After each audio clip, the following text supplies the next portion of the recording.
Au nom du Père, du Fils et du Saint-Esprit. Amen. La paix de Jésus soit dans votre maison. J'espère que vous allez bien, que vous êtes dans la paix et la joie de Jésus. Alléluia. Eh bien, oui, la vraie et la fausse humilité, nous pourrions en parler longuement.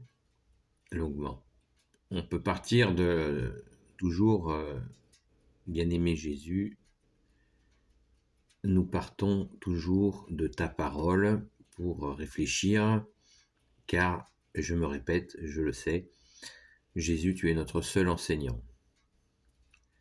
C'est une réalité, et une belle réalité, et la plus belle des réalités. Merci Jésus. Donc, Jésus, tu nous dis, celui qui s'élève sera abaissé, et celui qui s'abaisse sera élevé. Donc, on sait aussi, dans l'Ancien Testament, que, à plusieurs reprises, le Père dit bien qu'il n'aime pas les orgueilleux. Il n'aime pas les orgueilleux, et comme on dit dans l'Église catholique, l'orgueil précède la chute. Voilà. Donc nous savons que l'humilité est une autoroute de la foi, à condition qu'on ne tombe pas dans la fausse humilité, bien entendu. Et à condition qu'on ne confonde pas humilité et faiblesse. Aussi que nous ne confondions pas humilité et lâcheté. Ah, c'est compliqué. Ben oui, c'est compliqué et c'est simple en même temps, parce que c'est comme la charité. La charité sans vérité, ça ne sert à rien. Dès le IIIe siècle, entre le IIIe et le IVe siècle, saint Augustin disait de ne jamais séparer la charité de la vérité, ce qui est dans une époque où nous vivons avec un mensonge qui se généralise. Nous avons besoin de vérité, puisqu'on nous parle de charité, souvent avec la bouche, sans acte, et souvent des petits malins essaient de profiter de cette charité que nous pouvons avoir pour nous piéger, pour nous voler, pour nous escroquer.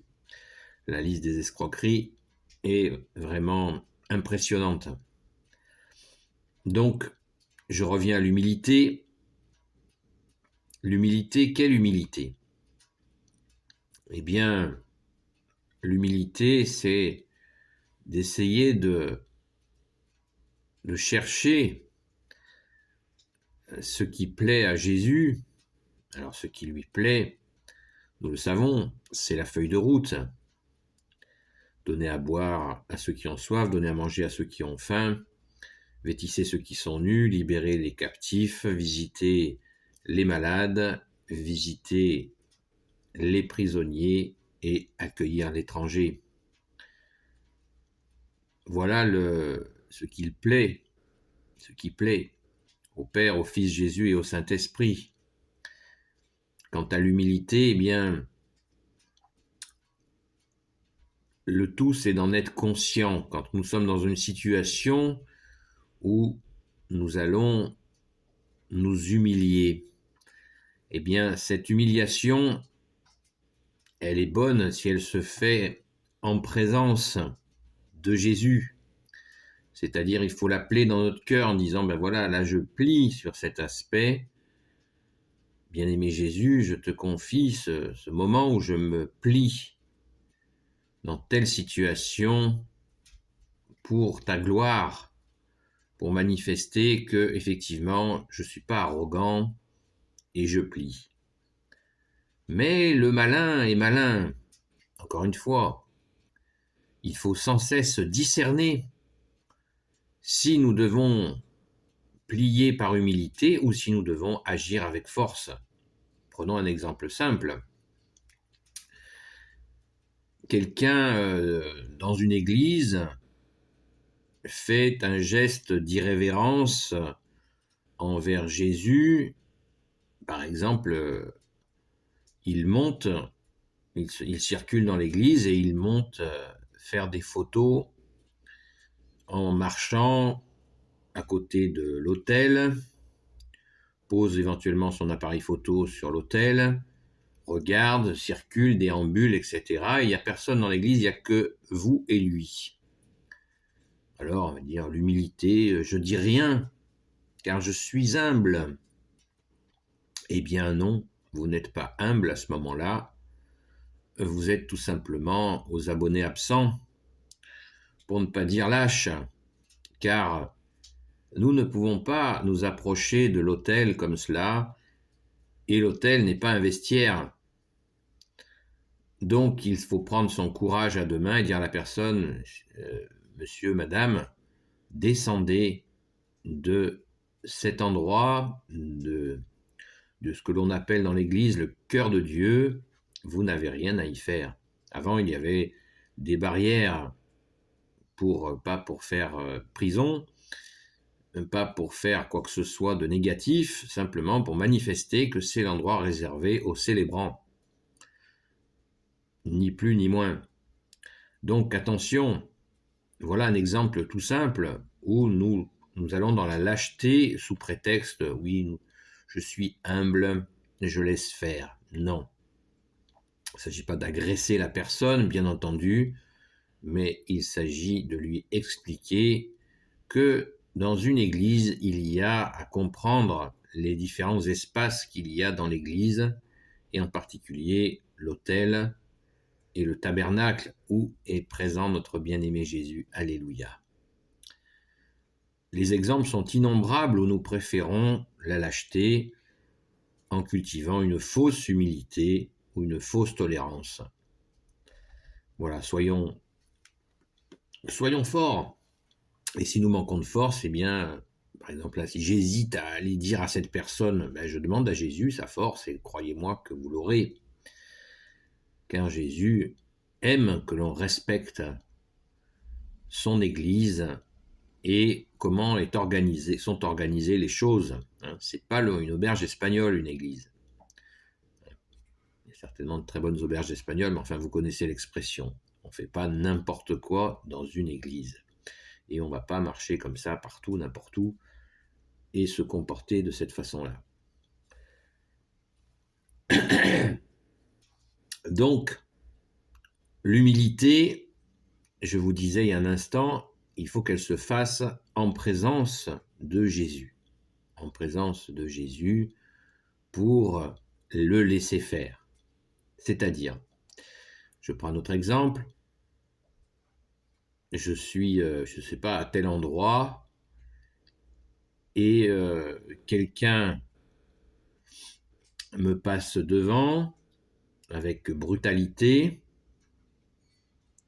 eh bien, je me dis à Jésus, voilà, je ne veux pas envenimer ou créer un esclandre, un scandale pour une histoire de place. Donc, Jésus, je te remets cette situation où j'ai été, je suis pas ridiculisé, mais un petit peu. Qu'est-ce que je fais ? Eh bien, je prie dans mon cœur et je confie la situation. Et c'est pas tout, c'est pas fini du tout.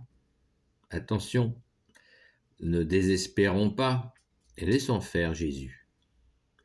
Et soit vous verrez sa gloire, il se passera quelque chose, soit il faut lui faire confiance que les choses, ce moment où vous avez préféré que les choses ne s'enveniment pas, pour Jésus, pour sa paix, pour son amour, eh bien, pour rester dans sa paix, dans son amour, eh bien, vous en trouverez le réconfort d'une autre manière, mais il faut être attentif. C'est là où est la fausse humilité, c'est-à-dire si je le fais sans appeler Jésus, eh bien, c'est dommage. C'est dommage parce que l'enseignant ne pourra pas intervenir et vous donner là un enseignement, toi Jésus, notre seul enseignant. Les exemples sont innombrables et c'est très à la mode la fausse humilité. Donc, soyons attentifs à l'authenticité, être authentique et dans cette recherche d'humilité, de savoir s'humilier dans différentes situations et tout en même temps être fort dans d'autres situations, mais être fort en Jésus, car notre force est dans le nom de Jésus. Merci Jésus de nous donner cette force. Nous avons plein d'occasions d'être forts et de la même manière, mettons-nous en présence de toi, Jésus, afin que tu règles les situations difficiles. Ne pensons pas une seconde que Jésus ne peut ne pas être là. Ça, c'est absurde. Nous sommes dans la foi, la confiance en toi, Jésus. Alléluia. Béni soit le Père, le Fils et le Saint-Esprit. Amen. Ô Jésus, toi qui peux tout et qui portes tout, toi le Sauveur, toi l'Emmanuel, je te confie toutes celles et ceux qui regarderont cette vidéo, ainsi que leurs proches selon ta sainte volonté. Sainte Marie, Reine des cieux, toi l'Immaculée Conception, toi qui écrases le serpent, toi qui as la lune sous tes pas, toi notre Mère, Notre-Dame, Saint Joseph, toi le juste et le saint, toi le sage, toi la terreur des démons, toi le saint gardien de la Sainte Église catholique apostolique, Sainte Marie-Madeleine, notre chère sainte patronne, et vous tous les saints et saintes, amis de toi Jésus, Saint Michel Archange, qui est comme Dieu, Saint Gabriel Archange, Saint Raphaël Archange et tes anges guérisseurs, et vous tous les anges qui servez Jésus, je vous confie toutes celles et ceux qui regarderont cette vidéo, ainsi que leurs proches, selon ta sainte volonté, ô Jésus. Je vous invite à écouter ce magnifique chant. Regardez l'humilité de Dieu, qui est absolument fabuleux et qui nous apprend l'humilité de Jésus. Alléluia. Merci Jésus. Et je vous dis à très vite.